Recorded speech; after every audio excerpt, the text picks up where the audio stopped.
in the hospital, right? So I'm still somebody are coming, so I'm just admitting in between. So that's why I'm taking a bit of a time.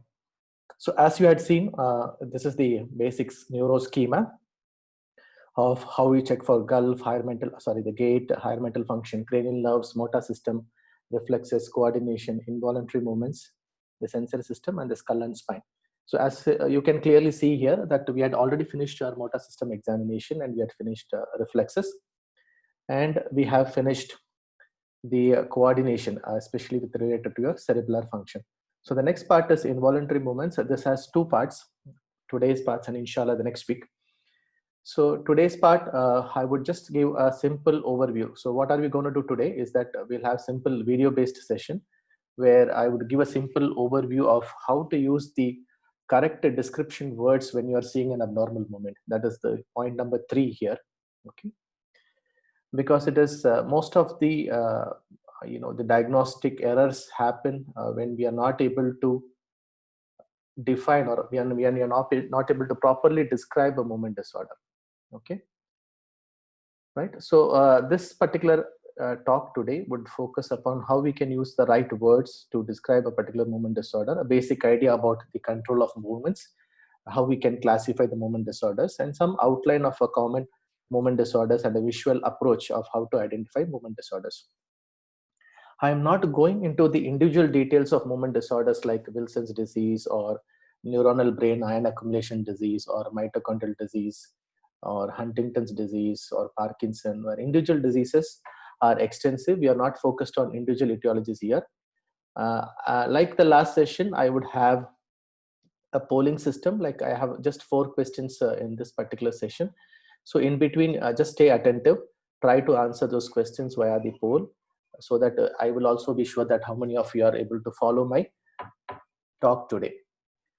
So there are like 5 different themes today, slightly on the more side. So this session may be slightly on the more side, maybe 1.5 hours, but it are primarily videos. So once I give you an idea of how you see a video, you can also have a sort of homework. You can take a piece of paper and pen and try to focus a particular video and try to write some few keywords. If you start practicing those keywords for every particular video, your diagnostic skills would improve. So that is the idea of this particular presentation for today. So what is the basis of a movement control? If you remember my last sessions, I had told that how a cerebellum would help in a proper precision or finesse of a movement, like an orchestrator.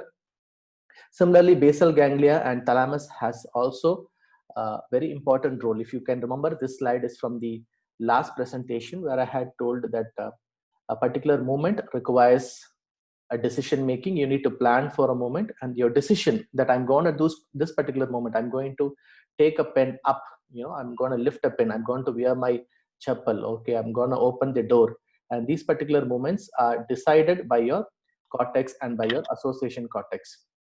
So once you decide for a particular moment, you plan for a particular moment, the thalamus and the basal ganglia networks are extensively interconnected, and they program a particular movement. They program that how this movement should have a sequence. What is the sequence of this particular movement? What is the steps of this particular movement? What are your what movements you need to perform this particular action?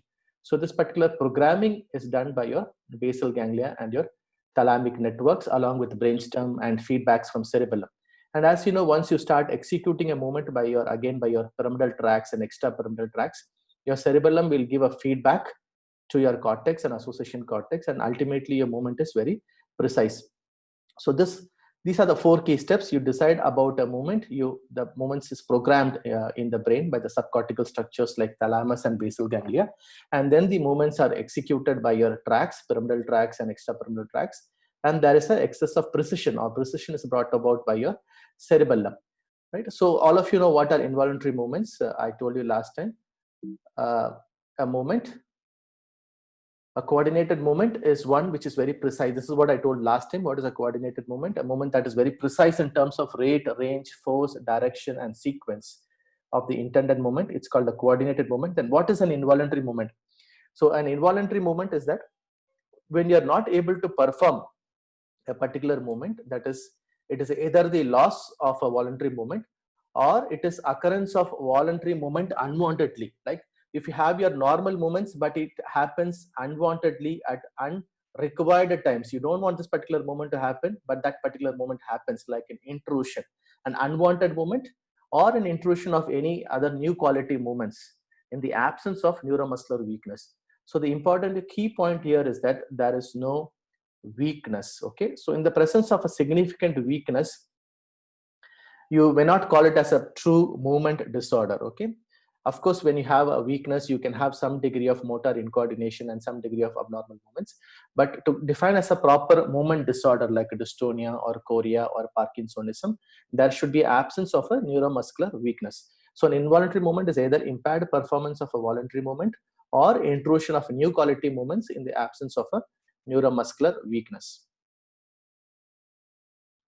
Right. So some more details about basal ganglia. Like we had done some details about cerebellum. If you remember last time, I told cerebellum has a midline portion called vermis. There is a lateral portion called the cerebellar hemispheres, and the most inferior portion called the floccular nodular lobe. Likewise, basal ganglia also has multiple, anatomical portions like the striatum, globus pallidus, and so on, caudate and putamen, and so on. But not going into the anatomical details, but if you want to look at the functions of cerebellum, the physiological functions of cerebellum, which we would have read as a medical student long time back, the functions, as you see, your basal ganglia, that is basically composed of your striatum and your globus pallidus, does lots of feedback roles. So feedback or networks are interconnected between your cerebral cortex and your thalamus. But if you just see these three circles, we have three circles, 1, 2, and 3, and you can see this outer rim like a wheel, like a steering wheel, which is like gray in color, and these black big arrows. Okay, so ultimately you should understand these arrows are all inhibitory influences which are trying to prevent unwanted movements. So if I want to say just one single word about basal ganglia function, it is that it causes inhibition of your cerebral cortex track, so that your final movement is very, very smooth. You don't have very unnecessary, involuntary, or unintended or unnecessary movements interfering your normal movements. So the function of your basal ganglia is to produce some degree of inhibition of your unwanted movements by multiple networks. Okay, so the basics here is that your motor generator, your cerebral cortex, as I told you, which helps in your decision making and planning, okay, would give both desired motor patterns and undesired motor patterns. Okay, then your basal ganglia causes more of an inhibition, surround inhibition, and a very focused facilitation in the midline, so your movements appears very smooth and in a sequence.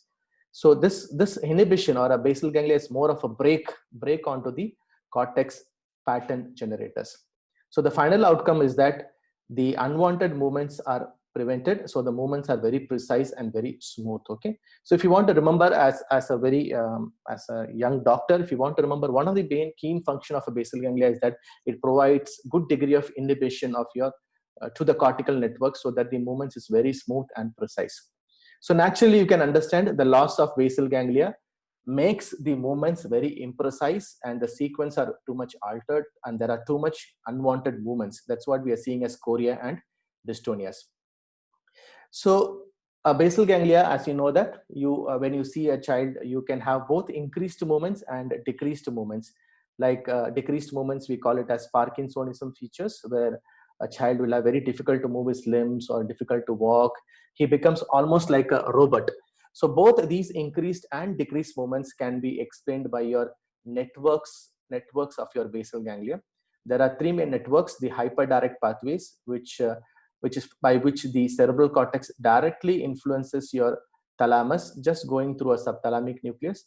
And we have one network which is called as the direct network, which is not as fast as your hyperdirect network, but here it goes to the striatum, and the striatum influences the globus pallidus and then the thalamus. Okay, so these two pathways, hyperdirect pathways and your direct pathways, are faster, but your hyperdirect pathway is the most fastest pathway by which basal ganglia can influence your cerebral cortex. And then there are multiple internal networks called as the indirect pathway, which goes through globus pallidus externa and then influences your thalamus.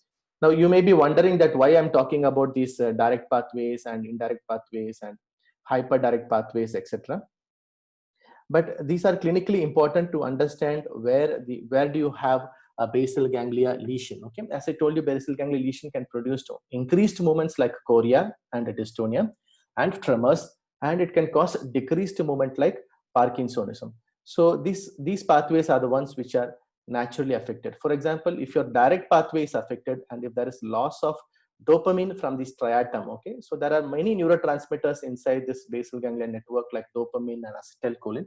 But if your dopamine is predominantly lost from striatum through the direct pathway, that is where you have, you have loss of facilitation to the thalamus, and ultimately you have a Parkinson-like features.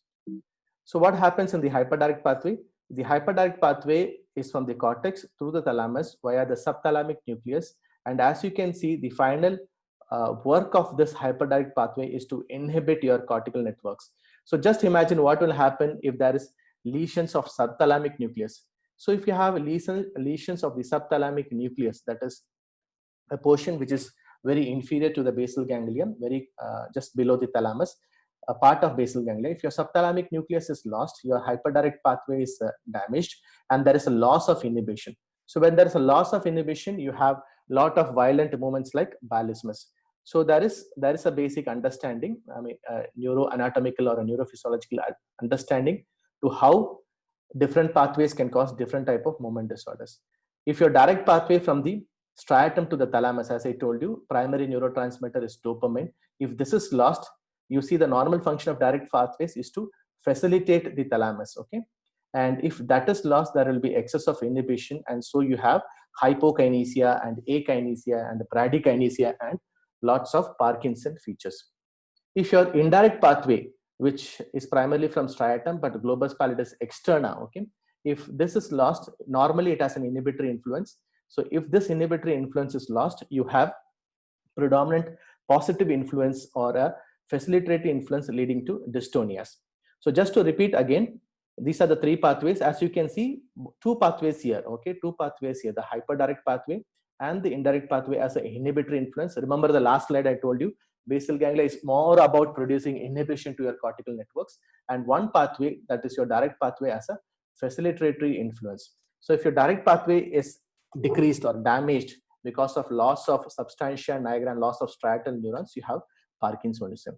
If your hyperdirect pathway is lost or damaged because of lesions in subthalamic nucleus, you have loss of inhibition, which leads to chorea and balismus. If your indirect pathway is lost because of lesions in globus pallidus, you have primarily positive influence. So we have excessive movements like dystonia and chorea. So, I mean, this is a very complex topic, but I'm just trying to tell in 3 key points so that you can, if you remember, it is well and good enough so that you can probably able to localize the movement disorders better.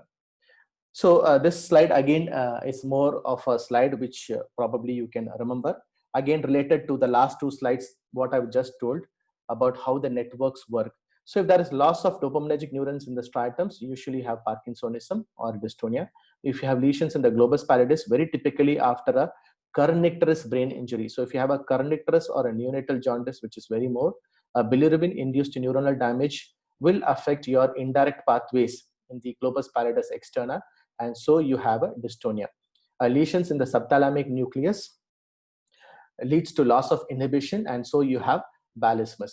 Lesions in the putamen also leads to loss of inhibition, so you have dystonias. Lesions in caudate typically produces chorea. One classical disease is your Huntington's disease, where a caudate would become atrophic and the child can have a chorea. The lesions in the thalamus, as you know, thalamus has many interconnections with your basal ganglia, and so the lesions in the thalamic networks can also produce tremors and dystonias. So just remember that your thalamus, your cerebellum, and basal ganglia are closely linked with each other. So some of these extracerebral symptoms and signs can also be produced by cerebellum, especially if there is a problem in your cerebellum and the midbrain and the basal ganglia network. You can have a very high amplitude rest and action tremor, typically known as your rubral tremor because of cerebral efferent pathways. So these are of interest for the anatomical localization, especially if you have unilateral or localizing or lateralized neurological signs. Okay, even in the last session I would have told you about what is the importance of localization in neurology. Neurological localization is not so clear in children like in adults, but even having said that, if you have unilateral neurological signs in children, you should attempt to localize. Okay, so a lesion in a striatum produces contralateral movement disorder. Lesions in a globus pallidus, if it is unilateral, produces again contralateral signs. Okay, only cerebellum produces same side signs. So see, these are some of the basics. If you are able to remember it, it's well and good, but if it's not, it's still okay, because the idea of today's presentation is to understand movement disorders through a serial videos. Okay, so we'll take a poll here, a poll session here, right? So the first question is, the functions of a basal ganglia include all except. So this is the poll that I've told. Yeah, you can take your time and try to answer. The functions of basal ganglia include all except. Right, I could see only one person answering. I'm just encouraging you. Most of you can try to answer. Very good, excellent.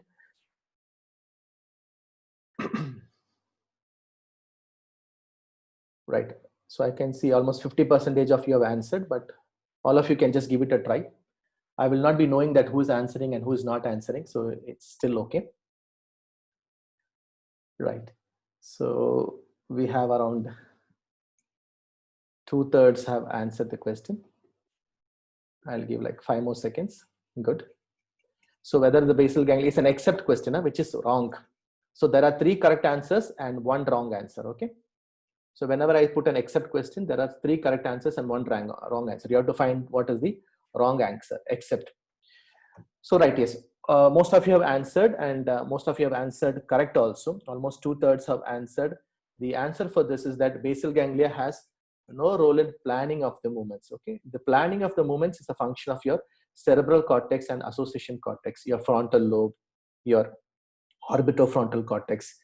Basically, your neocortex helps in planning of movements, whereas your subcortex, that is your basal ganglia and thalamus and cerebellum, helps in execution of a movements. They also control the speed of the movements, and basal ganglia also helps in control of the axial tone of the muscles. Okay, there are the tracts which control your muscular tone, especially your truncal muscular tone, as well as your limb tone is also controlled by extrapyramidal tract in addition to your corticospinal pathways. Okay, so the answer for this is the basal ganglia has no role in planning of movements. That is option number 1. So this is the first part. What is the so I'm just sharing the results if you can see. Okay, most of you have got correct.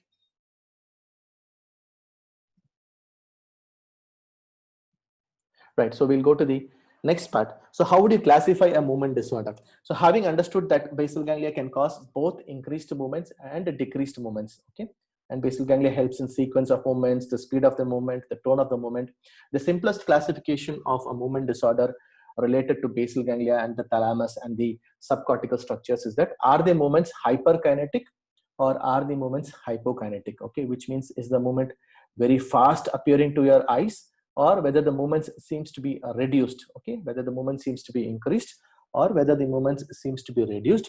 And number 3rd point, whether the movement seems to be chaotic, okay, without a coordination, without proper rate, direction and force. That is ataxia. That is what the last session we had about ataxia. But for this session, of course, we would be seeing some videos regarding hyperkinetic movement disorders and hypokinetic movement disorders. All of you are able to hear voice, right? All of you are able to hear my voice?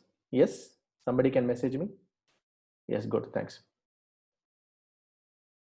Right, so this is the very basic classification. Luckily, children have more of hyperkinetic disorders than hypokinetic disorders, right? Whereas adults, like if you talk about elderly people, they have more of hypokinesia and akinesia and a decreased quality of movements like Parkinson features. But children luckily have more of hyperkinetic movements.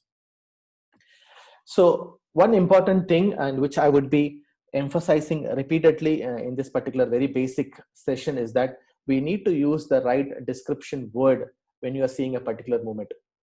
It may not be that much easy because in children, sometimes there is an overlap of these multiple symptoms. But if you're able to use the right term telling that this is looking like a jerky movement, this is looking like a twisting movement, this is looking like a rhythmic oscillatory movement, okay, or this is looking like a thrashing movement, then probably we are very close to diagnosis. But this can take some time. This can take like trial and error. You may need more practice, watching more videos and training yourself. It takes time, but once you have done it adequately and repeatedly, you will be probably good in your clinical diagnostic skills. So some of the key words and some of the hyperkinetic movement disorders in which the movements increased are predominantly dystonia, okay, and which is characterized by sustained or intermittent twisting postures. So the key word here is twisting postures, and chorea, which are very rapid, random, unpredictable, flowing movements. Okay, that is the nature of the term.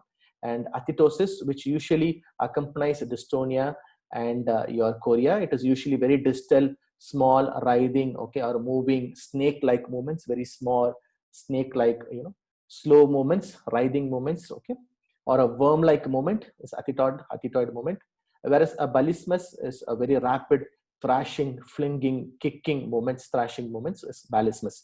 So these are the key words. And tremor are usually have a to and fro movement about an axis. They look like oscillatory movement, whereas myoclonus are very sudden, fast jerks, rapid jerks, abrupt jerks. Tics are predictable but very rapid, intrusive, normal movements. Okay, so one of the important thing about tics are just very normal movements, but comes rapidly, and it intrudes normal movements, but very predictable because it comes one place or the other place, but it keeps repeating again and again. Now stereotypies are again very repetitive movements, but they are very simple pattern repetitive movements involving your hands and the head and the face. Primarily very simple movements like just washing movements, hand clapping movements, hand flapping movements, or hand writhing movements, and so on. So stereotypies are very simple, repetitive, patterned movement, which are very much predictable. Okay, so if we are able to use these words very nicely and very carefully, some children may have a combination of movements which can make it sometimes very tricky. For example, if your myoclonus, this rapid jerks myoclonus, becomes slightly rhythmic, it can confuse with a tremor. And sometimes if your tics becomes very prominent and very violent, it can sometimes be confused with your chorea. Okay, and sometimes your balismus can be confused with your myoclonus, and so on. So yes, confusion is possible, but we may need to take a bit more time and analyze and maybe do some maneuvers to understand what happens to the movements, which I'll be explaining to you later. So this particular slide is very important, because once you are able to describe the nature in very clear terms, probably you are close to diagnosis. Hypokinetic movements, as I told you, are very rare in children. Parkinsonism is rare in children. If at all Parkinsonism happens in small children, we always think about neurometabolic conditions like either mitochondrial disease or a Wilson's disease or an iron brain storage disorder, or some very rare neurodegenerative disorders. Parkinson's sometimes can be seen after infections like Japanese encephalitis. Parkinson's akinesia, bradykinesia, mutism sometimes can be seen in autoimmune encephalitis like NMDA receptor encephalitis. Having said that, overall hypokinetic movement disorders is very, very less in children when compared to that of adults, where it is hyperkinesia or more of dystonias and choreas are more common in children. So of course you need a good history to understand your videos or to understand the clinical signs and symptoms a child shows. The history always begins with how did the symptoms started. So I personally believe that if you are able to understand how a symptom starts in a particular child, you can have a very good hypothesis to reach a diagnosis, because most of the time it's very difficult to understand how a symptom starts, because parents are probably not that observant and they may miss some findings and they may think it is a normal thing and so on. But if you have the onset being very early from infancy or from the early neonatal period, then it's probably something related to congenital or genetic or neurometabolic rather than acquired things. Okay, but if the onset is very abrupt, very sudden, you should always think about trauma, toxins, and vascular causes like stroke. If it is subacute, like around 2 to 3 weeks duration or on 1 month duration, you can think about autoimmune causes, or it could be a start of a neurodegenerative process. So this is roughly the idea. I've not given as a written slides telling acute, subacute, and chronic, but this is generally the basic idea of almost all neurological conditions. If the process is very acute, you think about trauma, vascular, and toxins. If it is like, and as well as infections, of course, but if it is like subacute to gradually progressive, you think about autoimmune and degenerative. If it is very early onset, congenital, insidious, you think about genetic as well as neurometabolic causes. And the other thing, one of the most important point that I've written is point number 3. Sometimes very typically the child may not be aware, or the child may not be affected by his abnormal movements. It is usually the parents or the relatives or the bystanders who accompany the child who are more annoyed by the symptoms. This is typically seen with the tics. You have very anxious or hyper anxious mother and father who wants to stop the tics at any cost, but the child is absolutely not at all bothered about by the tics, unless some of his friends or peers in the school starts making fun of him, and once he becomes a teenager. So you should be able to understand how this particular involuntary movements affects the quality of life of the children, and whether the child is aware that he's having some involuntary movements, whether he is annoyed by it, whether he wants to stop those movements, or whether he has a sort of a rising tension to stop those movements, or a rising tension to perform these movements, which is called as an urge. This is very important to clarify. Also, you should be able to ask whether the child is able to stop the movements. If a child is absolutely not aware of the movements, okay, it could be either an epileptic seizures, or it could be those movements which are normal intrusive voluntary movements like tics or stereotypies. And of course, whether the movements are always present most of the time of the day. Is there any diurnal variation? Important questions as far as movement disorder is concerned. I didn't write it here, episodic, continuous, but whether it is also having a diurnal variation. If you see movements which are more present in sleep, you think of specific movement disorder. If you see movements which are more present in the later part of the day with the tiredness and fatigability, you think about a specific particular set of movement disorder. And if you see movements which are present mostly in the early mornings on awakening, you think a specific type of movement disorder. If the movements are episodic, only related to stress or fever or exposure to cold climates or exposure to hot climates, if it's very episodic, you think about episodic movement disorder. If the movements are continuous, you think about a progressive genetic or a metabolic movement disorder. Okay, so all these able to characterizing the history is very, very important. But as you see, I've just given the form of like 4 to 7 headings. So you have to be very clear, go by one by one heading. The first heading is how was the onset. The second heading is whether it is a continuous problem or episodic problem. The third heading is that is it affects a child, and is the child aware of his particular moment. And you should of course try to find out what makes the moment better and what makes the moment worse. Okay, does sleep make the moments better? Does exercise, anxiety, stress makes the moments worse? Usually if somebody is watching the moments, sometimes the moments can get worse. Okay, so these are the things you need to clarify with a very good history taking. More than this, of course, once you have understood this basic history, you should have to dig deep and ask more history about the family. What happened? What was the background information of the child, right from the birth history, the development history, the speech of the child, the behavior of the child, the school, and the learning, and the family history. The background medical information is also very equally important for you to make a one whole pattern, one clear pattern, okay, of how it is, what could be the etiology. Right. So these 7 points, 7 to 8 points, again we'll be repeating, are extremely important for you to understand the movements in terms of your history taking. Some of the parents will be able to explain the nature of the movement disorder. They may say it is sudden jerks, or they may say the child is having some twisting postures. But most of the parents find it extremely difficult to explain how a movement disorder looks like. So here comes the importance of having, all of us have a good mobile phone. So here comes, if you are in doubt of a particular movement disorder, always ask the parent to record a good video sessions or multiple video recordings with their mobile phones. Okay, there are even certain techniques to use the mobile phones, that they have to be kept horizontally and not vertically, right? They should start doing a video record from a distance and then come close to the child, rather than focusing just to the lips or the face or the mouth. You may miss the movements overall. Okay, So you have to explain, take time and explain to parents of how you take a proper video recording. Okay, keep the phone horizontally, have a good light, start from a distance, come close, okay, and try to take multiple videos, once in sleep, once when the child is awake, and so on. So sometimes reviewing these videos is probably the most helpful thing in your clinic. You may not have time to observe those involuntary movements right in front of your clinic, but with good video records, a lot of information can be obtained. So there are certain pearls and pitfalls. Whatever, having said this, you should always understand that movement disorder in children is not compartmentalized. It's not like a child would have dystonia and he will not have chorea. It's not that a child would have tics, he cannot have myoclonus. Unfortunately, most of the children will have some overlap of multiple movement disorders. In such a situation, it is always wise that you go and think about which is the predominant movement disorder and try to explain your predominant movement disorder. In addition to this, as I've written here, normally developing infants and toddlers can have very bizarre movements.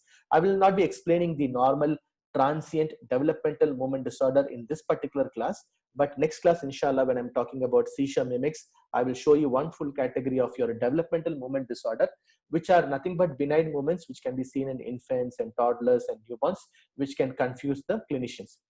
As I told you, children have more of hyperkinetic disorders rather than hypokinetic disorders. Children can have multiple overlaps and it can be extremely confusing. Still confusing is that the child can have a true epileptic seizure and also have a movement disorder. So I had seen a child here having true focal seizures as well as a focal complex tics or a focal complex dystonic movements. Okay, so it is very difficult to tell which particular is a true seizure and which particular movement is a movement disorder. So these particular sorts of combinations also you can see. If you have a high index of suspicion of epileptic seizures in the presence of a movement disorder, please go and investigate, because of course you know that epileptic seizures needs to be treated aggressively. Some paroxysmal or episodic movement disorders can be confused with seizures. Again, this particular paroxysmal movement disorders like episodic ataxias and episodic dyskinesias, I will teach you in, I'll show the videos in next session, inshallah, with the seizure mimics. So some of the movement disorders can look very close to each other, like your tics and if the tics and myoclonus or a tics and chorea, you know, these very rapid jerky movements or rapid flowing movements can be so close to each other that you can make mistakes. Even the experienced clinician make mistakes. So it is always a good idea to show to your colleagues, like for example, I show Dr. Nabil and Dr. Nabil shows me and so on.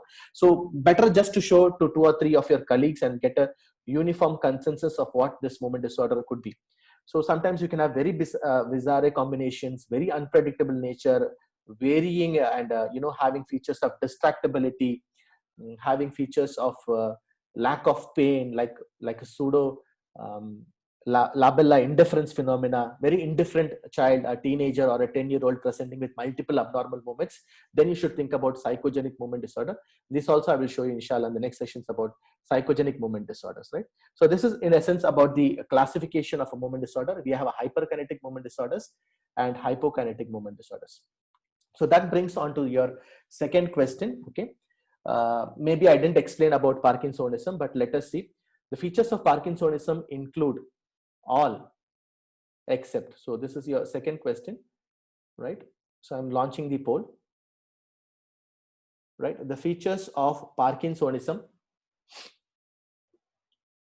include all of the following except. So you have Parkinsonism is a tetrad of features. Okay, one of the feature I've written as wrong. So what are the features seen in Parkinsonism which is not seen, which are one of the features which is not seen in Parkinsonism? So yeah, only half of you have answered. I encourage the others also to poll.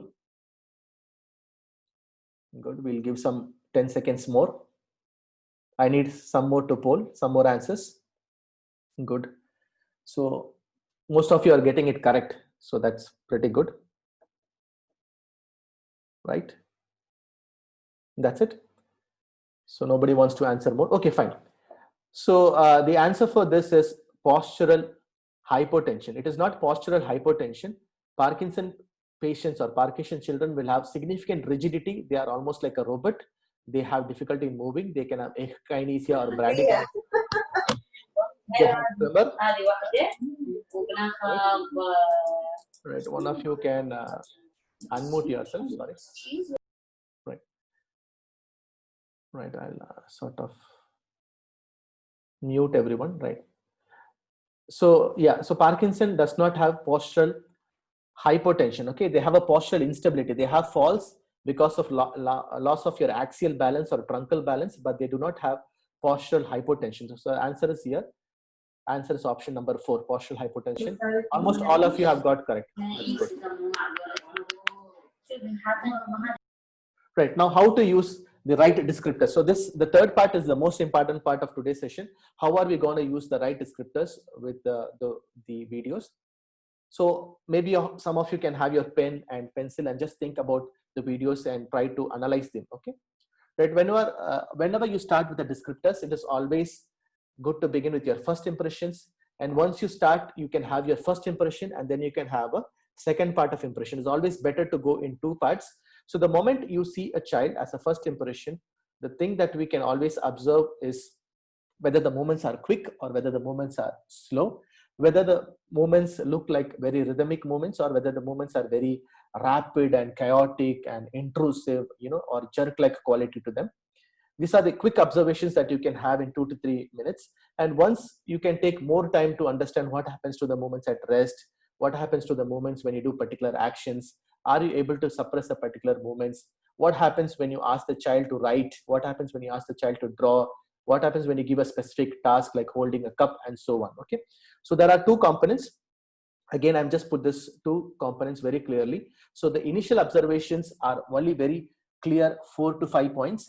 Whether the child's movements is increased hyperkinetic or hypokinetic, whether the movements look rhythmic or arrhythmic, whether the movements are just episodic coming and going, or whether it is always present, sustained for a longer period of time, and whether the movements, what is the key nature or the describing nature of the movement, oscillatory, whether it is twisting, whether it is flowing, whether it is jerky, whether it is repetitive, okay, or pattern, predictable. So use some key words to describe your movements. And at further, you can use maneuvers like some actions, like some postures, or some maneuvers like asking the child to lift a cup, keep the arms outstretched, to see what happens to the movements when you do a particular action, right?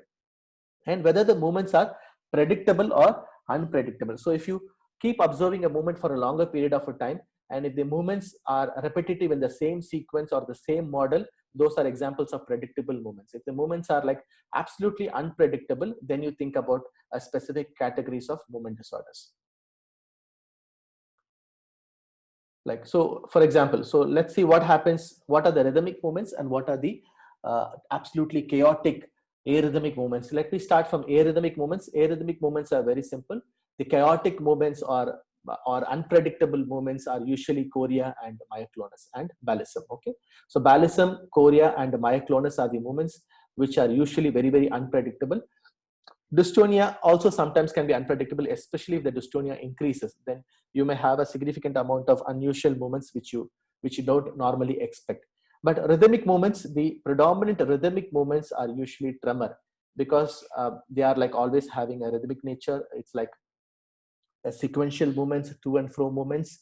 It is much more easily predictable. It's much more consistent, right? And there are, of course, certain rarer type of movements which can also have a rhythmic qualities. I'm not going into the details of a cortical myoclonus or myorhythmia and so on. So it's not required for the basic level.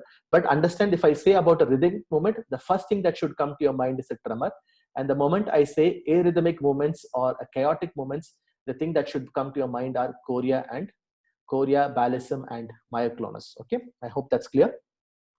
And if the movements are very sustained, persisting for a long period, almost like continuous, okay, like opisthotonus or arching or twisting, always the first key moment that comes to your mind is dystonia. Okay, so a dystonia is a persistent or a sustained moment. Of course, sometimes dystonia can also come intermittently. I will be not going into the details of intermittent dystonias, but by and far, dystonias are more sustained and they increase with stress or anxiety or pain or fever and so on. Okay, once they are sustained, you always think about dystonia first. Sometimes you can always think about certain orthopedic conditions, like if you have cervical cord lesions, a retropharyngeal abscess causing a torticollis, which is nothing but a type of a cervical dystonia, also looks more sustained. Some of the disorders which related to spasticity, if you remember, I told about myotonias and neuromyotonias, they can also have like cramps and contractures. They can also be sustained for a variable duration of time. But whenever I say sustained, the first thing that should come to your mind is always dystonia. So whenever a movement is paroxysmal or episodic, coming and going, one of the things that comes and goes intermittently is ataxias. So we have one major category called episodic ataxias, which like a child will have intermittent incoordination for a brief duration and then it comes back again. So the other thing that is usually suddenly and explosive and comes and goes are tics and stereotypies. So stereotypies, tics is very notorious to have a waxing and a waning nature. You can have a child who has tics for like 3-4 days and then it disappears for 3-4 months and then comes back again. So tics can be very waxing and a waning nature. It can disappear and it can come back again, and it can come episodically, like you're putting a switch on and off. So paroxysmal nature, the first thing that should come to your mind are paroxysmal tics or paroxysmal ataxias and stereotypies. Okay, so these are the things which comes in between and goes off. So whenever I say paroxysmal, it means a on and off phenomena, like you switch on and switch off, it comes and goes. So that which present at rest. So when you are examining the child movement disorder again, and you just ask the child or the patient to gently relax and keeps his hand over the lap, and you observe the hands very carefully, you see whether the movements are present at rest. So if you see this very typical resting tremor seen in a very relaxed posture, like a sleeping posture or a supine posture or sitting with the hands relaxed, okay, always think about Parkinsonism. So one of the things which is seen at rest but sort of becomes better with action is a Parkinson tremor. Okay, the other moments, of course, seen in adults, like a restless leg in sleep, can be seen when the patient is like supine and sleeping. Okay, but the movements which happens with action is predominantly ataxia. All of you had seen in the last class I shown about an intention tremor, that how when a child tries to pick up an object or touch a pen, the movements becomes more prominent. So ataxia becomes more prominent with action, like holding a cup or writing a pen or trying to catch a pen, right? Some dystonias can also become prominent with action, and those are called as action dystonias. Likewise, you can have some myoclonus becoming more prominent with action, called as action myoclonus, and you can have tremors which becomes more prominent with specific posture. So your action tremor is either related to your specific task or a specific posture. So if you ask the hands to be kept outstretched for a longer period of time, the essential tremor increases. So some tremor can increase with action, but if you have a tremor on wrist, always think about Parkinsonism, right? And some ataxia is the one which probably increases with action. It is more kinetic related because your incoordination becomes more prominent and more overt with a specific actions. Okay, so if you want to remember just two things, at rest think about wrist tremor, and at action think about ataxia. Okay, just two things for quick summary. So if you have a patterned movement, a pattern means a same pattern happening again and again, a repetitive pattern, but a same pattern, it's very much predictable. Always think about tremor. Tremor is very much predictable. The same thing happened to and fro, oscillatory movements happening again and again. And stereotypies. Stereotypies is also very predictable. Same movements like hand writhing movements, hand washing movements, hand flapping or clapping movements. Okay, same movements happening again and again repetitively, very much predictable are stereotypies and tremor. Dystonia is also predictable to a greater degree, but sometimes it can change, especially with stress or anxiety or fever. So the two important things which are very much predictable, okay, among in this flowchart is stereotypies and tremors. Whereas the other movements which are absolutely unpredictable are chorea and myoclonus. So again, the nature of the movements always describe the nature: twisting, oscillatory, to and fro, rhythmic movements, writhing movements, predictable intrusive movements, or simple repetitive movements. Okay, so I'm showing this slide again. So if you're able to use these terms along with the nature, whether it is rhythmic or arrhythmic, whether it's predictable or not predictable, present at rest or present at action, you are almost reaching a correct diagnosis. So I'll just give some few examples, and along with the poll, just try to say the nature, just the nature: rhythmic, twisting, thrashing, and so on. So the first video, what do you see? So you see a child who was otherwise normal, comes to the emergency with inability to talk and some stiffness in the face. Okay, So keep observing the video. It's a little bit long video, but keep observing it, the video. She has very difficulty in speaking. Her speech has become a bit slow. So let us go to the nature. Are the movements increased or are the movements decreased? The movements seems to be decreased here. See how she's keeping her hands here. Okay. The movements seems to be decreased, right? Just keep a bit. And see how she's sitting. You can see how her neck is. So are the movements rhythmic or arrhythmic? Nothing like that. It seems to be a sustained movement or episodic movement. So let's see here again. See how her neck is there. Is it a sustained movement or is it an episodic movement? So this is the next question that you can try to answer. Is it sustained or episodic? It seems to be more sustained here. Okay. So what is the nature of the movement you want to say? So let's go for the poll.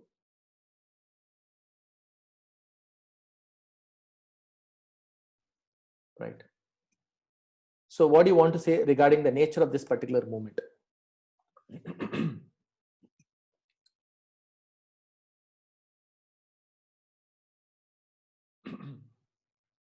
Yeah, I encourage all of you to just answer this. You can take your time. So you saw a child who was not having increased movements. It was more of a decreased movement. But also you saw a child who had a sustained unusual posture of the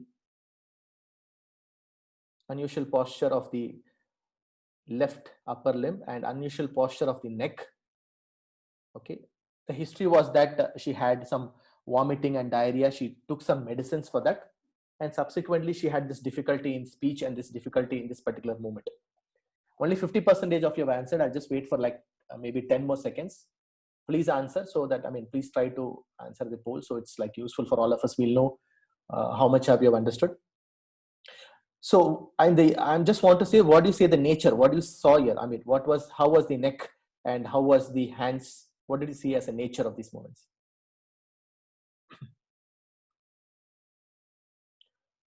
Right. Okay. So I'll just end the poll. Almost 75% of you have answered the poll, but 50% of you have got right. So the answer is that twisting movements. You can clearly see there is a twisting movement in the neck and her mouth. Okay. So she's having a dystonia of her neck, cervical dystonia, and a mandibular, that is a dystonia at the mouth. The location is very important when you're looking at movements, right? It was definitely not jerky movements. It was not definitely flowing movements or a to and fro movements. So flowing movements is very rapid, predictable, and chaotic movements in chorea. To and fro movements is what you see in tremor. Jerky movements is what you see in myoclonus. So I'm ending the poll. The answer is twisting movements. I'm sharing the results. As you can see that 50% of you have got correct. The remaining 50% have got it wrong, unfortunately. Okay, so no issue. Let's go to the next video. Okay, again try to describe what is the nature of the movement that you see here. Right. So this is a child who's having these movements like for the last 3 to 4 weeks. Okay. So for the first question, is it hyperkinetic or hypokinetic? The first question is, it looks like hyperkinetic. Yes. Is it rhythmic or it is not rhythmic? Just try to answer these terms so you'll get the answer. Is it rhythmic or arrhythmic? Is it looking like very synchronized? No, it doesn't look synchronized. It looks some movements in the trunk, some in the face, some in the shoulders, isn't it? Right. The next question is that, is it sustained or it's like episodic? It looks more continuous. It is more continuously present, at least in the video, right? Is it present at rest and action? Let us say it is present at both rest and it is action, right? So are you able to suppress the movements? The child is not able to suppress the movements. So let's go for the poll. Okay, so let's go for the poll. Sorry for that. Right, so I'm launching the poll. Try to answer this question. How does this particular movements looks like? Very good. I want most of you to answer. I'll just wait for like 20 more seconds. Good.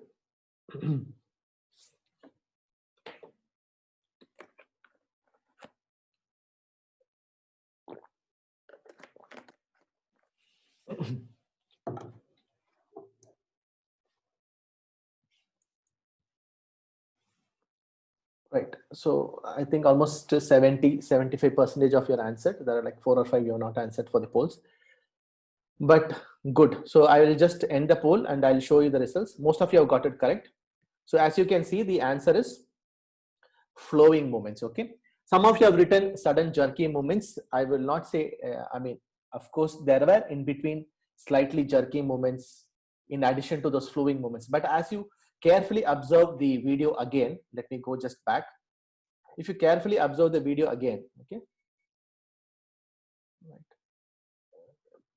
You carefully observe.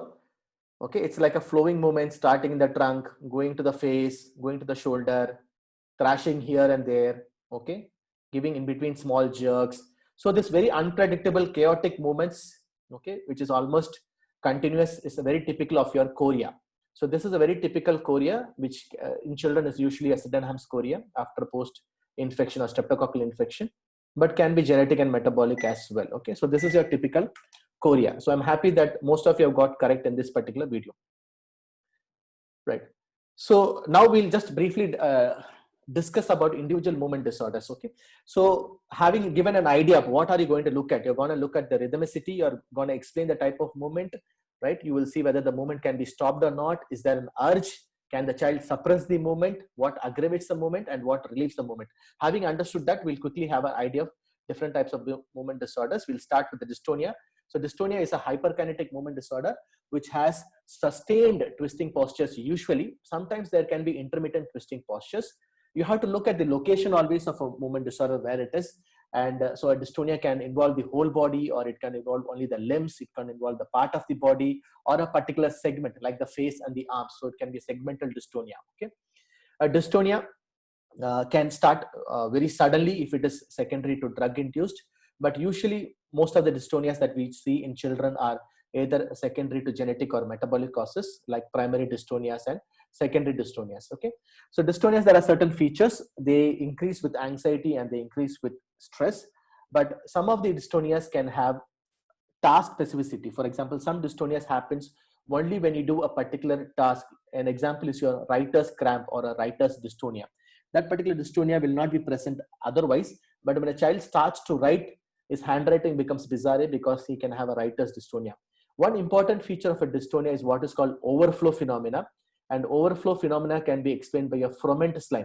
For example, if a child is having dystonia, let us say in the right upper limb, okay, if you scratch or give a pain in the left leg or in the trunk, okay, his dystonia in the right upper limb can increase. This is like an overflow phenomena. You are touching or you are stimulating some other part of the body, but then your dystonia in other part increases. And this sign is called as a Froment sign. It's very useful clinically. If there is a doubt of dystonia, all you need to do is give a stimulus or a pain or a scratch, okay, to other parts of the body and improve and observe the part or the body part that you are interested in it. Okay, so dystonias again can be superimposed with a tremor or can be superimposed with myoclonus. As I told you, sometimes you can have this combination of twisting postures with sudden jerks like a myoclonic dystonia. Sometimes you can have a dystonia with a tremor-like quality, especially seen in Wilson's disease, where you have a dystonia with a superimposed tremor, okay, and it is very classically known as a wing beating tremor seen proximally.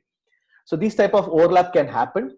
So most importantly, in all the movement disorders, you should look at other neurological signs for etiology. Like if I see a child with a dystonia, with tremor and with Parkinson features, I'm almost sure in a child who's more than 10 years old that that's a Wilson's disease, okay? So the clues comes from looking at other movement disorders. This holds true for epileptic seizures as well, okay? So if you have a child with epileptic seizures, you should always look about other type of epileptic seizures. Likewise, if you have or if you see a child with one type of movement disorder, always look for other type of movement disorder and look for other neurological signs, okay? When your dystonia is very much sustained and nearly continuous with excessive rigidity, it can become life-threatening, and it is called as your status dystonicus, which is a life-threatening emergency. The child can have a significant laryngeal dystonia, can end up in respiratory failure, rhabdomyolysis, and death. So sometimes a dystonia can be a neurological emergency, just like status epilepticus. And as you see here, dystonias are usually confused with your seizures in an emergency. If you are not careful that the child is awake and the child is aware, you may think that the child is having a seizures. Okay, whereas in seizures usually there is a loss of awareness component. In a dystonia, the child is actually aware, and the more you give a painful stimuli, the more the dystonia increases. Okay, but I agree that sometimes dystonia can be confused with seizures in the emergency. Okay, it can happen, but if you can give some more time and observe carefully, we will be able to differentiate a dystonia very typically with their twisting postures. So let us see this video. I've shown this video once in a morning session as well. A very typical example of your twisting postures. I'm asking him to do the test for coordination and the test for symmetry. Look at the way he's like twisted in the trunk. Okay, but as you can see, he's very alert and a very smart kid otherwise. Okay, look at the way he's standing. Okay, and he's having, as you can see in his left upper limb, some twisting postures. Okay, and there is some slowness as well. This video does not show he walks. When he walks, his sort of dystonia or the twisting postures increases. Okay, so this is like sustained contraction of both agonist muscle and antagonist muscle. This child was unfortunately labeled as cerebral palsy. He improved dramatically to dopamine. He had a dopa responsive dystonia.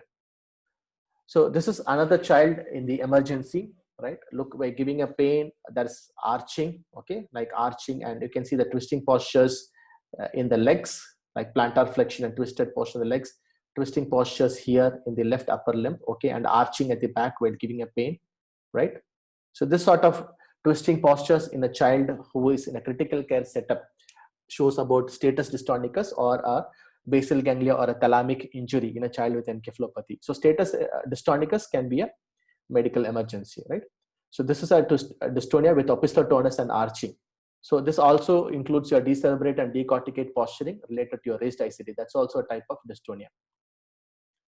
So what is chorea? Chorea are rapid, repetitive, unpredictable flowing movements. We saw in the video very typically. If they are slow, very writhing, worm-like or snake-like slow movements, they are called as athetosis. If they are the same chorea, if it's very fast and very rapid and very thrashing-like, it's called as palismus. Okay, so the key word here is that they are very random movements. Okay, you cannot predict where will be the next jerk. One time the jerk will be in the hand, other time the jerk will be in the trunk, and other time the jerk will be in the lower limbs. Okay, so one nice way to look at chorea is to stand at a distance and observe the trunk and the limbs. Okay, so they will all jerk or they will all like flow unpredictably at different periods of time. Okay, there is an urge to do chorea, but the chorea can never be suppressed. Okay, if you ask the child to not to do a particular movement to stop a chorea, he cannot stop it. It can resemble sometimes tics. It can sometimes resemble fidgety movements you see in autistic children or ADHD children. But if you have the associated clinical signs like a spooning of the hand, a milkmaid sign, a motor impersistence. What is a motor impersistence? They cannot keep quiet for a period of time. If you ask the child just to keep the hand straight, outstretched for a long period of time, they will not be able to keep. They'll be just continuously moving around their hands. So features of motor impersistence, milkmaid sign, darting tongue. Okay, they'll not be able to keep any body positions quiet. If you ask them to open their tongue and keep it protruded for some period of time, they'll not be able to stop it. The tongue starts darting like a snake. Okay, so all these signs can help us to differentiate a chorea from myoclonus and tics. Sometimes you can have a very continuous disabling chorea in a NMDA receptor encephalitis, autoimmune encephalitis, or severe hypoxic ischemic injury. This is called a status choreiform. Okay, and most of the chorea that we see, luckily, in children are Sydenham's chorea after post-streptococcal infection. They are treatment responsive. You need to give steroids or other medications, right? And then, of course, like in any conditions, you have to look for other associated neurological signs to come to a conclusion that what could be the reason behind this particular chorea, right? Okay, so chorea, as I said, if it's slow, you think about athetosis, but generally the consensus that chorea, athetosis are all part of the same movement disorder. You need not differentiate separately. But if you have a unilateral athetosis, unilateral slow writhing athetosis present distally, you can think about stroke or a unilateral lesion, vascular lesion, which can sometimes produce only slow writhing athetosis distally in one particular limb. And balismus are rapid thrashing movements. So if you get a very acute onset balismus, one side of the body like a hemibalismus, again always think about stroke. So this is a very typical chorea. Okay, a child, as you can see, is having this shivering, flowing movements. Okay, movements of the face, movements of the trunk, sometimes thrashing, sometimes flowing, okay? Right, as you can see some distally also in the fingers, there are some small writhing movements which are like snake-like. There is head rolling movements also, right? So you don't call it as a tremor because there is no uniform predictability. The movements sometimes stop and sometimes come, okay? So what is the importance of this chorea is that if you see such a child sometimes coming first time to you in an emergency, sometimes chorea is also mistaken as status epilepticus. Looks here, it looks sometimes like a GTCS, a shivering or a shaking movements.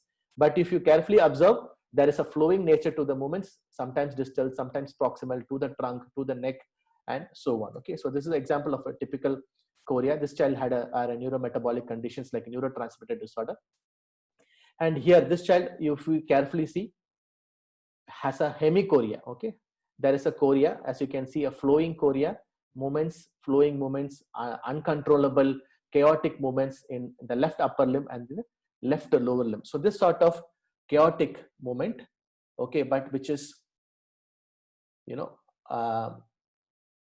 to one side, hemichorea is very typically seen after stroke. Okay, so when is one, as I told you before itself, if you see a unilateral signs, for example, if you see a left-sided chorea, always think about a right-sided basal ganglia insult, maybe to the right side of the caudate nucleus. That's why there is a hemichorea. Okay, so this is a hemichorea. So this choreas sometimes can be confused with what looks almost like a chorea, a fidgety movements, but without this thrashing or flowing nature. Okay, you can call this as chorea, is fine. But if this child is having attention deficit hyperactivity disorder with a motor impersistence, not able to keep quiet, just keep continuously sort of doing these fine writhing movements or like fine distal movements, you can call it as a fidgety movements or akathisias. So akathisias or fidgety movements are seen with ADHD usually, or children who are having autism spectrum disorder. So if you ask whether the child is hyperactive, you know that these are more of fidgety movements because they are present for a longer duration of time and they are usually not chorea. So balismus are, if it's a generalized balismus, as you can see here, a child with a thrashing movements, okay, and a generalized rapid flinging and thrashing movements to the point that she has to be restrained. This is a child who has an autoimmune encephalitis, NMDA receptor encephalitis, having generalized balismus. You can note there are some orofacial dyskinesias also, okay, some orofacial movements, chewing movements and sucking movements in the mouth. So this very typical generalized balismus seen with NMDA receptor encephalitis. Here again, you can see this rapid thrashing movements, okay, along with some dystonia in the left upper limb. As you can see, the twisting posture here. There is also this thrashing movement, okay, generalized and sometimes only to the right upper limb and right lower limb. So this sort of hemibalismus or balismus along with the dystonia. See here, carefully note here, there is a dystonia in the left upper limb. That's what I said. There will always an overlap of movements, okay, rapid thrashing type of balismus movements along with the dystonia movements in a critically ill child who's encephalopathic in a ventilator. Okay, it could be anything. It could be a meningoencephalitis sequelae or a neurometabolic condition, right? So what is myoclonus? So myoclonus are sudden shock-like jerks. It could be rhythmic or arrhythmic, but predominantly it is arrhythmic and unpredictable and rapid and jerk. Sometimes, rarely, myoclonus can be rhythmic and it can look like a drummer. I should not have written this to confuse the residents, but remember, predominantly myoclonus is arrhythmic, sudden and unpredictable. It could be episodic or it could be continuous, right? And myoclonus can be sometimes stimulus responsive or sometimes happen spontaneously. So the one way of classifying myoclonus, what we clinicians use is whether it is a cortical myoclonus or a subcortical myoclonus. What is the difference? A cortical myoclonus arises from cerebral cortex and a subcortical myoclonus arises from basal ganglia, thalamus, brainstem, or the spinal cord structures. A cortical myoclonus is usually distal. It involves the distal portions of the limbs. It is more rapid, it is more fast, and it is more stimulus sensitive. The more if you touch it, you will see those sudden jerks, okay, usually seen as a part of epilepsy, okay, your cortical myoclonus. But your subcortical myoclonus is slightly slower than your cortical myoclonus, has a more hung up phase, like there's more sustained phase in a subcortical myoclonus, okay. It can be seen if there is a lesion in like in Wilson's disease or in Huntington disease, or sometimes with spinal cord lesions also, okay. But if you're very typically subcortical myoclonus is usually involves your proximal structures like your proximal shoulders and proximal limbs. So if you have a sustained jerks, which is slightly more sustained than your very faster distal myoclonus, then it's called a subcortical myoclonus. If you're not able to differentiate between a cortical myoclonus and subcortical myoclonus, it's fair enough. But overall, myoclonus is your sudden shock-like, jerk-like movements, right? And it can also be divided in, as this is the same thing that I told you. Cortical myoclonus is epileptic, it is a distal, it is stimulus sensitive, it can be action induced. Example is your progressive myoclonic epilepsy. Subcortical myoclonus is slightly slower, it can be associated with a dystonia. Okay, it is either action induced or proximal and posture induced. Like in SSP, certain specific posture can induce a myoclonus. So it is a slightly slower myoclonus is called as a subcortical myoclonus. So if the myoclonus causes loss of tone, it is called as a negative myoclonus. So all of you know in liver failure, you have something called as asterixis. Like if you ask the traffic man signal, the traffic hand signal, okay? If you ask the child to keep the hand, keep the wrist extended, and as if you're showing a traffic signal, no signal, okay? You cannot sustain the hand in that particular position, and there will be a sudden flap at the wrist. That's known as the liver flap sign or a asterixis, okay? That's an example of your negative myoclonus. So a negative myoclonus is seen with negative myoclonic seizures is seen with Lennox-Gastaut syndrome, is seen with epilepsies like after subacute sclerosing panencephalitis. So in predominantly, if you have a loss of tone with myoclonus, and if the child falls after a myoclonus, you call it as a negative myoclonus, okay? So these are some of the salient points about myoclonus. If you want to remember something in this slide, just remember something called a negative myoclonus, which causes loss of tone and falls after sudden jerks. And generally, myoclonus will have rapid jerks. If it involves with other movement disorders like dystonia, think about subcortical myoclonus. If your myoclonus is having loss of awareness and distal, think about an epileptic myoclonus. So this is a very typical stimulus sensitive epileptic myoclonus. As you can see, the myoclonus is distally. In this child, is of course is generalized. Wherever I touch here, there is a stimulus sensitive myoclonus. This particular stimulus sensitive myoclonus or touch myoclonus is very well demonstrated and very well reported in non-ketotic hyperglycemias. In addition to touch sensitive myoclonus, they also have acoustic myoclonus or a sound stimulative cortical myoclonus. Okay, so the generation of this sudden rapid jerks is from the cortical area. So you have touch sensitive and acoustic myoclonus here. So this is another myoclonus. You carefully observe of how he's having almost a shivering like movements. Okay, slightly different myoclonus, but there are jerks. Okay, it's not to and fro, but there are jerks. There are jerks which suddenly comes in the truncal muscles, which suddenly comes in the limb muscles. Okay,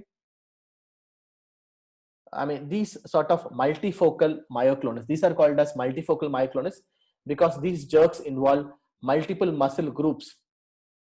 One way to remember multifocal myoclonus is to remember what happens when we are giving, when we are sacrificing goats and chicken. You saw this shivering type of movement, isn't it? The shivering type of muscular movement, or shivering type of muscle jerks. That is your typical multifocal myoclonus seen after hypoxic brain injuries. So if you see an encephalopathic child with this type of multifocal shivering movements, don't come to a conclusion they are seizures. Of course, there can be some tachycardia and other things, but these sort of shivering, jerky movements, okay, without a proper continuous sustained and suddenly unpredictable jerky movements are seen with multifocal myoclonus secondary to hypoxic ischemic brain injury. Okay, and here carefully observe this child. Okay, he presented within 2 weeks or to 3 weeks of some slowness in the school, some confusion episodes in the school. I'm asking him to count from 1 to 10. I didn't put the video. And if you carefully observe the eyes and the head, okay, take your time just to see what's happening. He's just doing small blinks in the eyes. Okay, but that's it. That's it. A very small blink here. Let me again come to this.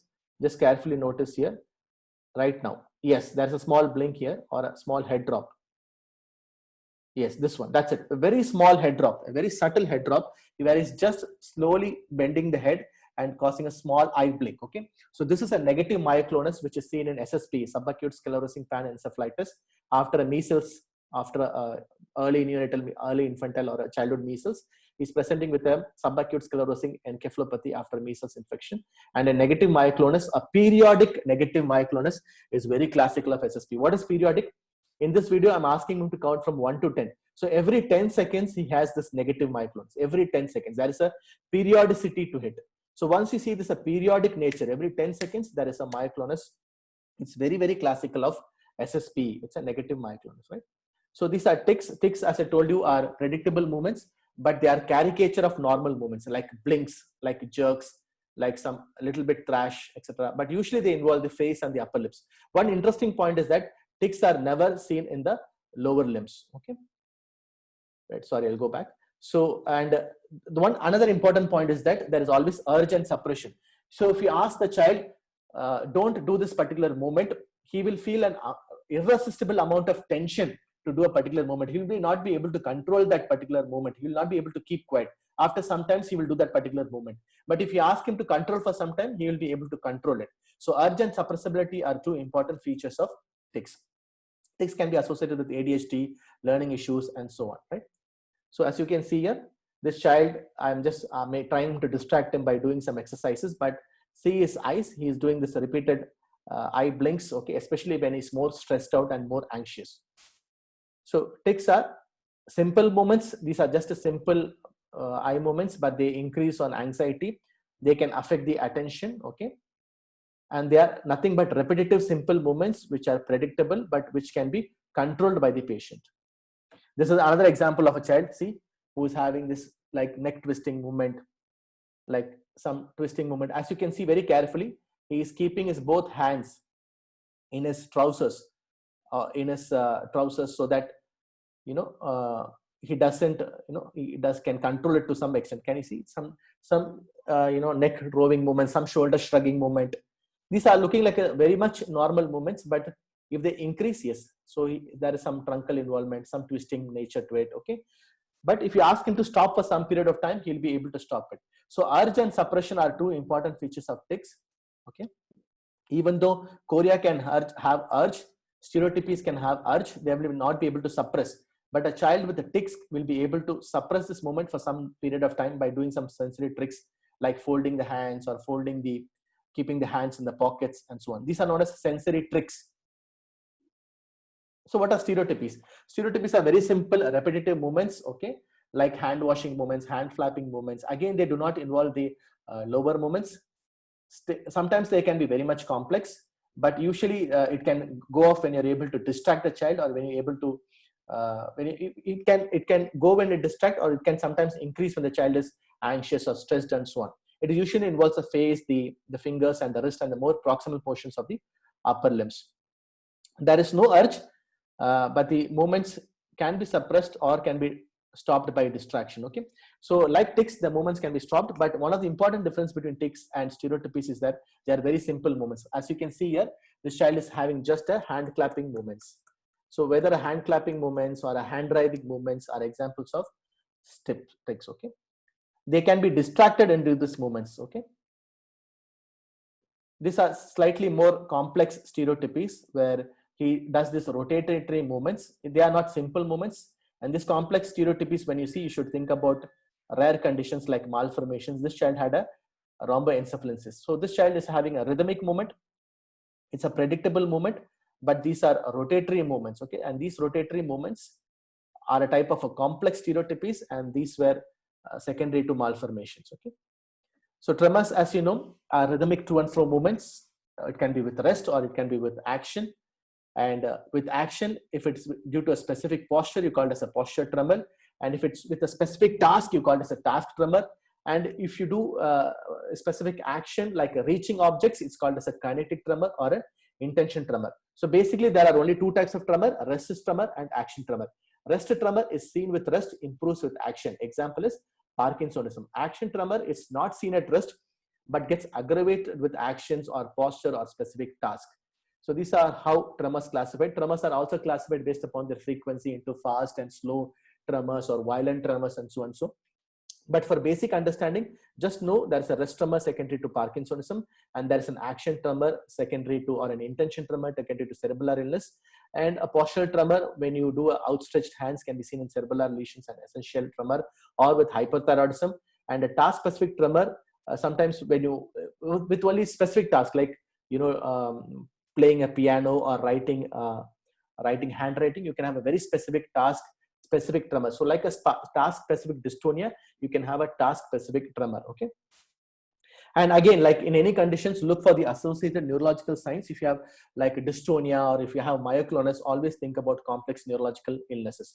This applies to all movement disorders, right? So this is a very typical rest tremor involving usually the first 3 digits, the thumb and the index finger and the middle finger. It is present at rest, and the frequency is around 4 to 6 per second, okay? But it looks like as if it's rolling a pill, so it's called as a pill rolling moment. The moment the particular patient raises the hand, it sort of reduces, okay? But again, it's after some time it sort of restarts. But the moment you keep it at rest, okay, after some time the pill rolling movement starts again. So pill rolling movement is seen at rest.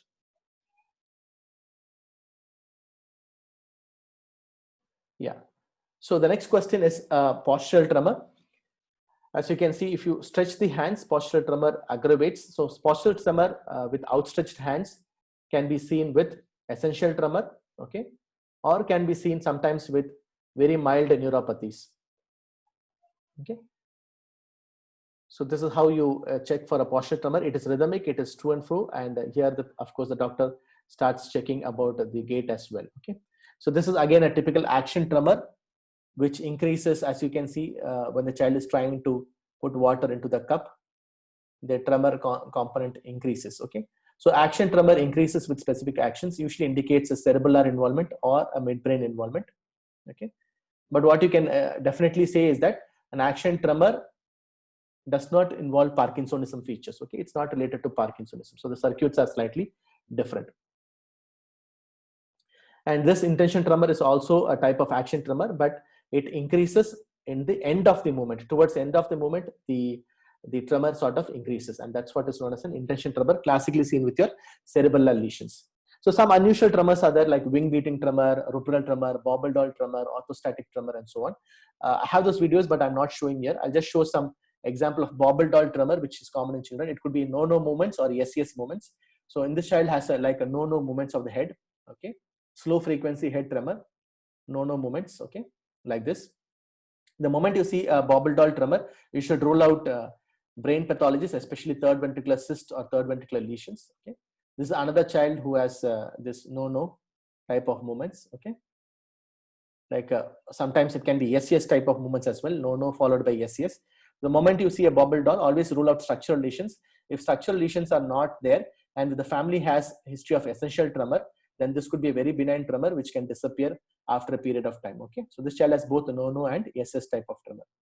So Parkinsonism in children, as I told you, is a feature of tetrad of akinesia, rigidity, postural instability, and resting tremor. The child can also have, in children, we see more of akinesia with rigidity, but it's extremely rare. Sometimes can be seen with Wilson and neuronal brain iron accumulation disorders.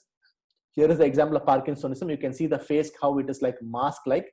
If you ask them to walk, they'll walk very slow with a stooped nature called as a simian posture, okay. They can have a rest tremor. You can see a rest tremor here, okay. Here, there's also some degree of action tremor as well. So Parkinsonism would have a rest tremor predominantly with mask-like facies with mutism and dysarthria, okay. So Parkinsonism can be seen sometimes with NMDA receptor encephalitis, but can be seen in secondary conditions like Wilson's, Japanese encephalitis, NPIA, and so on. So finally, so having seen this different types of movement disorders, how would you finally put into a pattern? So the key questions is how did it start? Of course, it will give a clue, and how did it progress? So if the starting was very early onset at a particular ages, you can think about particular etiologies, either genetic or metabolic. But if the history is only around 2 to 3 weeks, always think about autoimmune disorders, okay. They are again one important group causing movement disorders. And what is the phenomenology of your initial impression? So initial impression is very important, whether it is hyperkinetic or hypokinetic, rhythmic or arrhythmic. What is the location, head, face, or the limbs? What is the duration, whether it is sustained or paroxysmal? and what is the key nature of the movement, okay? And what do you get from subsequent observation and maneuvers like outstretching the hands, handwriting, asking them to draw a spiral, okay? With certain maneuvers, what do you understand? Whether it is present at rest or with action, or whether it is specifically task specific. Is there a predictable pattern or is it unpredictable? Can you suppress a particular movement or not? And finally, of course, don't forget the family history. If you have a family history, certain type of movement disorders are usually very much easy to diagnose, like Huntington's disease, okay, or Fragile X syndrome, and so on, okay. But if there is no family history, sometimes you can have a complex array of genetic and metabolic conditions, may be very difficult to diagnose initially, right? So don't forget this particular scheme: the initial impression and the later impression. The initial impression is very important to quickly understand hyperkinetic, what is the nature, whether it's rhythmic, and what are the body parts that are involved, okay. So again, there are quick 8 points in history: onset, progression, episodic, whether the child is aware or not. In tics and in stereotypies, the child is not bothered by the particular movements. It is usually the parents who are very much bothered, okay. And what are the aggravating relieving factors? Is there an urge to do a movement? Can the child suppress a movement? Is the symptoms relieved after sleep? And what is the background? Medical information. These are the 8 key points in history. I'm repeating again. And there are like 8 key points in examination: hypokinetic or hyperkinetic, rhythmic or arrhythmic, whether it's episodic or sustained, location, nature, what happens at rest, whether what is the pattern, predictability or non-predictability, suppression or not. So as I told you, if you train yourself with the nature of the movements, we'll be able to probably reach the diagnosis. It takes some time, but it can happen with repeated practice. These are some of the nature. Again, I'm showing this slide, okay? So just 1 or 2 case-based discussions, and I'll show you how I sort of explained the data, and that sort of ends the sessions, okay? So we had a 3-year-old child with a global developmental delay with abnormal twisting postures noted since early childhood. This child was born by vaginal delivery, cried immediately after birth. This child had neonatal jaundice. He required exchange transfusion. He had subsequently delay in all spheres of development. Now just observe the video, okay? You can clearly see he is having increased movements, okay? And you can clearly see there is some twisting component in the left upper limb, okay? There is some arching backwards, okay? There are no to and fro movements. It's more of a twisting postures, right? There is no oscillatory movements. There is no sudden jerky movements. It's more of a twisting movements. So all of you are now sure it is, what is it? Hyperkinetic movement disorder? Yes. It's not a rhythmic movement disorder. It is more of a twisting posture. It cannot be suppressed. So the diagnosis is very clear. It's more of a dystonia. So this is how you describe hyperkinetic twisting. It involves the twisting postures of the upper limb with arching of the back. So more like generalized. It is present nearly continuous, and it is exacerbated when the child tries to reach an object. These movements increase with emotional stimuli like handling the clothes or while crying. It subsides with sleep, and the child awareness or suppression or urge cannot be clarified because the child is having intellectual disability. So this is how you detailed analyze a particular movement disorder, okay? So this slide I put specifically to say that to this extent we can actually analyze a particular movement disorder, okay? Hyperkinetic, rhythmic, body parts, the duration, whether what happens with rest, what happens with specific posture, what happens with stress, and what happens whether there's suppression, yes or no, okay? One more example: a 10-year-old boy child presents with abnormal flowing movements of the limb for a duration of 3 weeks. These movements were preceded by history of sore throat. Of course, by the history itself, you know that it's chorea, but try to analyze the movements. They are very unpredictable, jerky movements, okay? And the moment he walks, you see he's like flailing his limbs, okay? He's going haywire here and there. This is not ataxia. Don't confuse it with ataxia. See his stance is not wide, okay? And he's having increased variability or unpredictability the way he walks, okay? So this is the typical choric gait. So if you put into this particular sequence which I try to explain, it's a hyperkinetic movement disorder. It is not rhythmic. There are flowing movements. They are bizarre. They are chaotic. It is present throughout the day. It does not subside with rest. The movements increase when he's like watched, okay? And the movement subsides with sleep. He's aware of his movements, but he cannot suppress these movements, right? And so on, okay? So as you see, these key 8 points helps us to understand that this is more of a chorea and not of tics. So the take-home message is that hyperkinetic movements are more common in children than hypokinetic movement disorders. You need to train to understand the nature of movements. So don't rush into a diagnosis, please. Never ever rush into a diagnosis, say that this is this. Always try to describe the phenomenology, try to describe the nature, and that can improve your diagnostic skills and avoid misdiagnosis. Developmental movement disorders, psychogenic movement disorders, and epileptic seizures do not fit into this pattern, and inshallah I'll take this in the next class in seizure mimics. Okay, and you need to have serial video recording by the parents. It's very, very useful, and you can always review with your colleagues and experts, and that way you are more sure about reaching a diagnosis. Okay, so thank you very much. I'll take some questions. I'll just take some questions. I'm sure there'll be some questions. I see one question, very good question, that how would you differentiate stereotypies from tics? So as I told you, both stereotypies and tics are predictable movements. Okay, they are a pattern, and the pattern is always the same, correct? So that's number one. Number two, are there rhythmic movements? To some extent, they are rhythmic and they have the same pattern.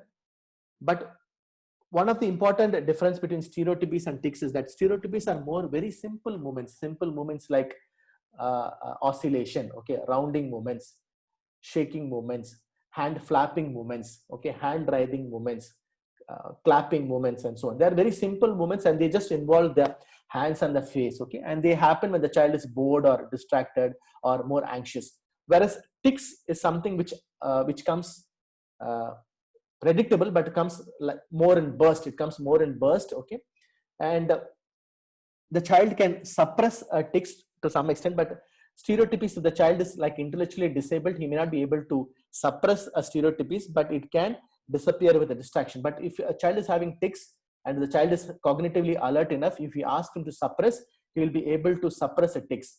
The most important feature probably apart from the nature is the urge. So the urge is extremely high in a case of tics. The child will have, if you ask him to stop for some time, he'll have so much of tension that he cannot stop it for some time, and again he will start doing those movements. Whereas the urge in a stereotypies is not too great to that extent. Okay, so these are some of the differentiation between tics and the stereotypies. I hope that answered the question. But as I said, sometimes yes, it's very difficult. Sometimes I agree, even among experts, sometimes it may be difficult or confusing to differentiate between stereotypies and tics. I personally, if I feel that the movements are very simple and very repetitive, okay, I go more for stereotypies. And the movements are slightly more complicated, okay, of variable nature, sometimes jerking, sometimes flipping, flapping, shoulder shrugging, jerking, I go for tics. I hope that answers the question.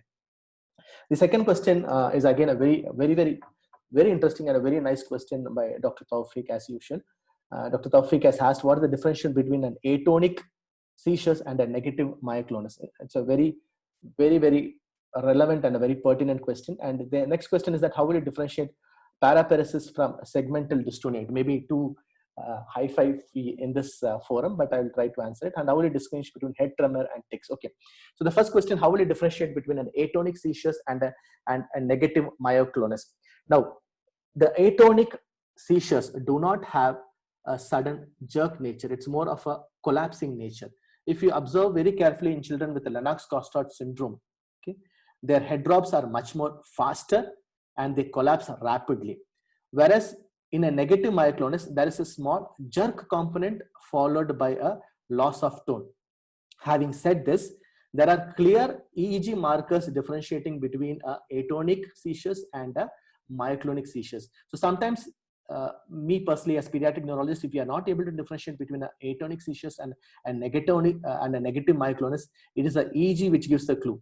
So short of EEG, if I want to go for more clinical details, atonic seizure has a fast fall, whereas a negative myoclonus has a slow fall, relatively slow fall. A small jerk preceding the fall may be carefully noted. Okay, but sometimes we have to resort to investigations like EMG and EEG. In an EEG, in a case of atonic seizures, we see spike and slow waves, whereas in a case of negative myoclonus, we see polyspike waves. So very clear differentiation between atonic seizures and negative myoclonus in an EEG.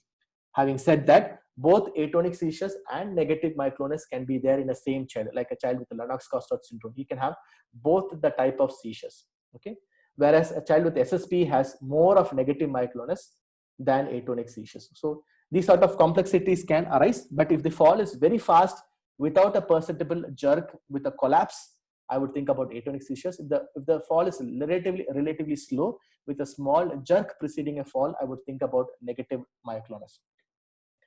And the next question is, what is the differentiation between head tremor and tics? Now, tics, as I said, will not have a to and a fro nature. If I saw the movement, I'll show you between yes, yes and no, no type of head tremor, there will be an oscillatory component to the tics. So that is the keyword, the oscillatory character. Whereas a head tic is more of a sudden thrusting and, you know, jerking or twisting type of a movement in the case of a tics. And another important point, if the child is big enough, you can ask to suppress, he will be able to suppress a tic and he will not be able to suppress a tremor. I think that's very clear there. How will you distinguish paraparesis from segmental dystonia? Segmental dystonia, or let us say segmental dystonia, usually is one part of segment, like the trunk and one part of the leg. Okay. Segmental dystonia, if both the legs are involved, by definition it is not called a segmental dystonia. If both the legs are involved and the trunk is involved, by definition it is called as generalized dystonia. So segment is one segment, like the neck and the hand, that's one segment. The trunk and one leg, that is one segment. So paraparesis by definition is of course involvement of two legs together. So here you have to go by the associated neurological signs. I already told. So never ever go by one single sign in neurology. Always go by the associated signs. So a child with a dystonia may not have brisk reflexes, may not have an extensor Babinski sign. A child with paraparesis would have, you know, a very typical, what I told you, with modified Ashworth scale. You will have a rapid catch and you may have brisk reflexes with an extensor plantar. Okay, there may be some overlap in complicated cases, but clinically a dystonia of the lower limbs and a dystonia or a spasticity of the lower limbs can be differentiated. But having said that,